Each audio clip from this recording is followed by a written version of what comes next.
Welcome back to Junior Mints Podcast. Today I am joined by me, myself, and I. So let's get rolling. Today's topic we're going to talk about TV shows. In particular, my favorite TV shows. If you guys liked the last episode, then leave a like on this video as a podcast and all that, because it'll be uploaded to YouTube after it's done. So yeah. So TV shows, I'm sure everyone freaking loves them.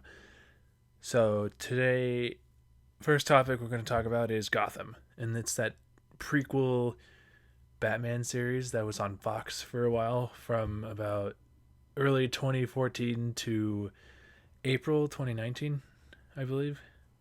So I love Gotham because, well, the character development of Bruce Wayne I thought was fantastic. I loved how he grew up from from season one as a helpless little boy in an alleyway, all the way through season five, finding out he's supposed to be the Dark Knight that everyone deserves or everyone needs and all that good stuff.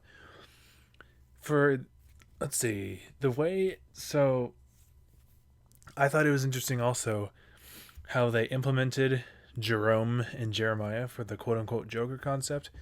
Because, well, that's the thing. So the name Joker, according to the guy that plays Jerome, I forgot what his name is, but he said that he doesn't.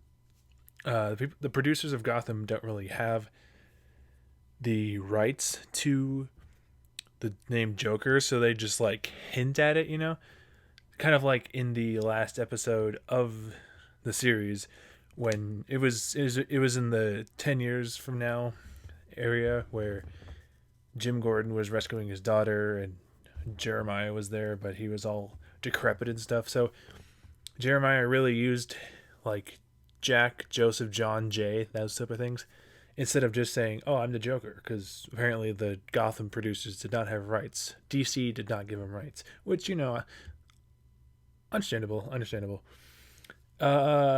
Which brings me to the ending of the show. It would have been kind of cool to see one more episode of Gotham after season 5, episode 12, I think, because I wanted to see more of the 10 years and how they changed those characters. For example, I wanted to see maybe Riddler and Penguin commit some crimes on the show. And the also other thing that would have been cool would be seeing the full fledged Batman suit revealed at the end of the series, kind of fight some crime villains. That'd be kind of cool. It's been a while since I've watched the show, but that's one of my favorite shows. I think to this day, even though it ended, but it's one of my favorite shows.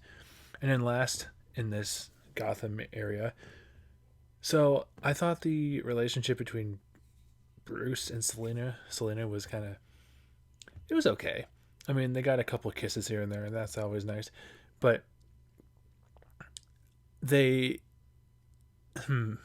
they kind of the producers, I mean, they they kind of they didn't play into the Catwoman versus Batman thing so much.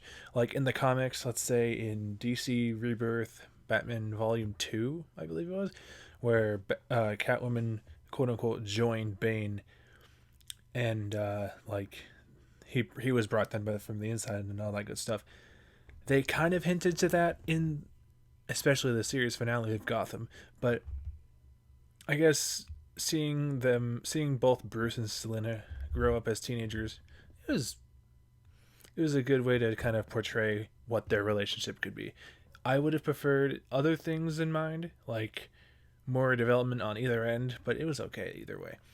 And then we're looking at so that's all of Gotham I got for you.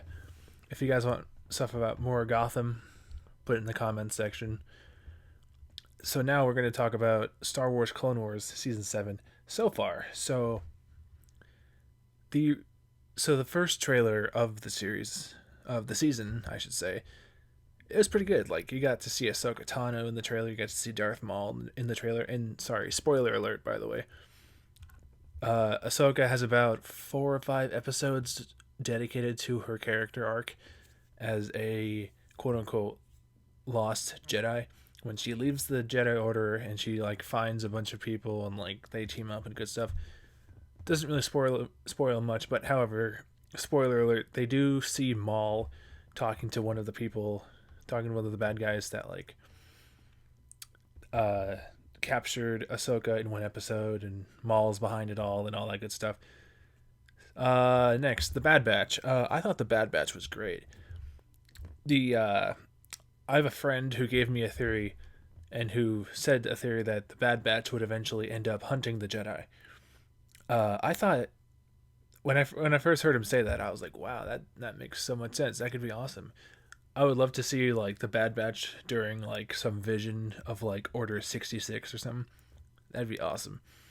And then finally, we got under the Clone Wars category for that for now. Spoiler alert again.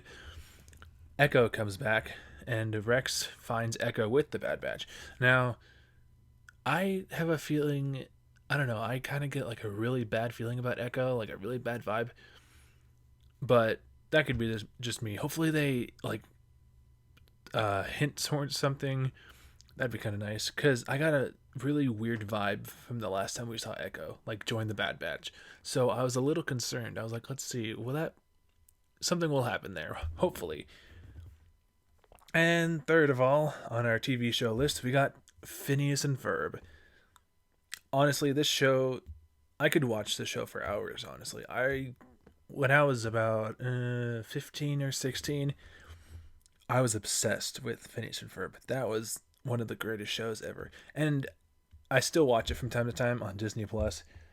Ooh, which reminds me, I gotta watch some episodes at some point after this. But anyway, yeah, that show, nothing comes close to it in terms of Disney cartoons. Sure, you got things like what's it? Gravity Falls. Gravity Falls was pretty good. Even Steven Universe for that matter.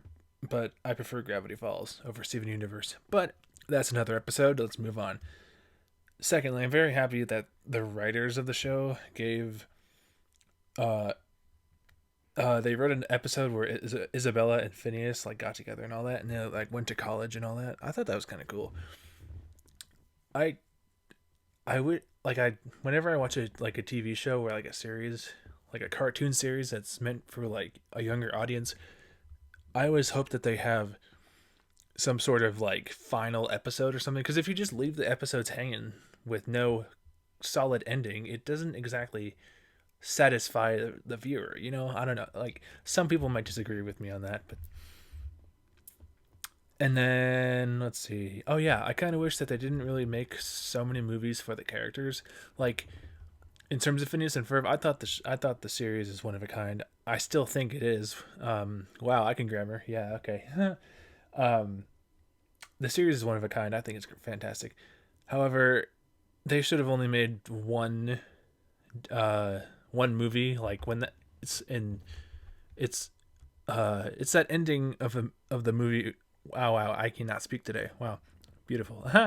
um, so for example, the Across the Second Dimension movie, I don't know if that really needed to happen per se, but I will say this: there was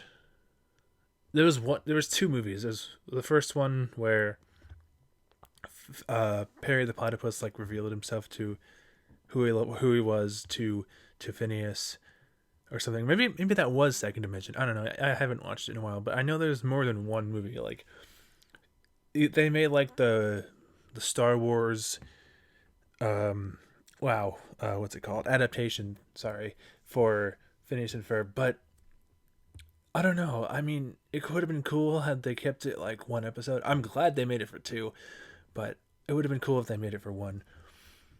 Um, I don't know. I could be confusing. Be, there might only be like one Phineas and Ferb movie. I could be just blanking on that. Overall, the show I think is fantastic. The characters are great. The spin-off show though, like Milo and whatever it's called, I don't see the appeal of it. Like I watched a couple clips of it on YouTube and all that, but I don't really see the appeal of it. That could be me. I don't know. I could just be one of those OG Phineas and Ferb fans. Anyway, All right. You guys can find me on YouTube at Finnmints. Thanks for listening, and we'll see you guys next time. Peace.